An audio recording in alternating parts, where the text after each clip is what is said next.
দুর্গাপুজোর পর কালী পুজো, আর কালী পুজো মানেই বারাসাত। কিন্তু উত্তর কলকাতায় লুকিয়ে আছে এমন এক পুজো, লুকিয়ে আছে বলা ভুল, সবাই জানে এই পুজো, ফাটাকেষ্টর কালী পুজো। চলুন আজ ঝটপট জেনে নেই এই ফাটাকেষ্টর কালী পুজো কবে শুরু হলো, কে শুরু করলো। আমিও জানতাম না, পড়াশুনো করার পর জানলাম যখন, অবাক হয়ে গেলাম। এবং এই পুজোটা কেনই বা নাম হলো ফাটাকেষ্টর পুজো। আচ্ছা, এবার আপনাদের একটু বলি, কলকাতার কলেজ স্ট্রিটের সীতারাম ঘোষ স্ট্রিটের গলিতে লুকিয়ে আছে এক মিথ, এক ইতিহাস। কে ছিলেন ফাটাকেষ্ট? কিভাবে একজন পানের দোকানের ছেলে হয়ে উঠলেন কলকাতার রবিন হুড এবং মা কালীর পরম ভক্ত? চলুন জেনে নেওয়া যাক। আমি যতটা পড়েছি, যতটা জেনেছি, আপনাদের সঙ্গে ভাগ করে নিচ্ছি। এই ফাটাকেষ্টর উত্থান কিভাবে হয় প্রথম জানতে হবে। আসল নাম কৃষ্ণচন্দ্র দত্ত।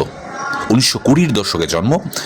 দরিদ্রতা, রাস্তার লড়াই আর ছুরির আঘাত পেরিয়ে তিনি হয়ে ওঠেন উত্তর কলকাতার রক্ষক। মেয়েদের সম্মান বাঁচিয়েছেন, নকশালদের বিরুদ্ধে লড়েছেন, গরিবদের পাশে দাঁড়িয়েছেন। কিন্তু তার শক্তি ছিল মা কালীর প্রতি অগাধ ভক্তি। একবার ছুরির লড়াইয়ে তার শরীর ফেটে যায়, তাই নাম হয় ফাটাকেষ্ট।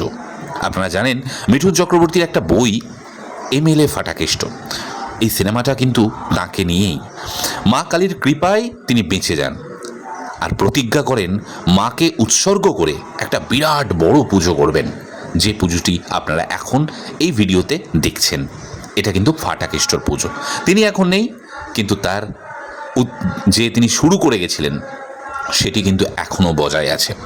1955 সালে ফাটাকেষ্ট গড়েন নবযুবক সংঘ। এখান থেকে শুরু হয় ফাটাকেষ্ট কালী পুজো। কুমোরটুলির বিশাল গাঢ় নীল মা কালীর প্রতিমা যেন আকাশ ছুঁয়ে যায়। লোকমুখে শোনা যায় এই পুজোর প্রতিমা না বেরোলে কলকাতার অন্য কোনো প্রতিমা বেরোতো না। হ্যাঁ, পুজোর জাঁকজমক, আলোকসজ্জা আর ভক্তদের ভিড় দেখার মতো। আমি তো ভিড়ে প্রায় কোন ঠাসা হয়ে যাচ্ছিলাম। এবং একটা অলৌকিক গল্প বলি আপনাদের। এক মহিলার মাতৃভব হয়। তিনি বলেন, ছোট গ্লাসে জল দিয়ে তৃষ্ণা মেটে না, বড় গ্লাসে দাও। তাই এখানে কিন্তু মাকে বড় গ্লাসে জল দেওয়া হয়। এই সঙ্গে বলি, এখানে তারকাদের ভিড় লেগে থাকতো। কে না আসেনি এই পুজোয়?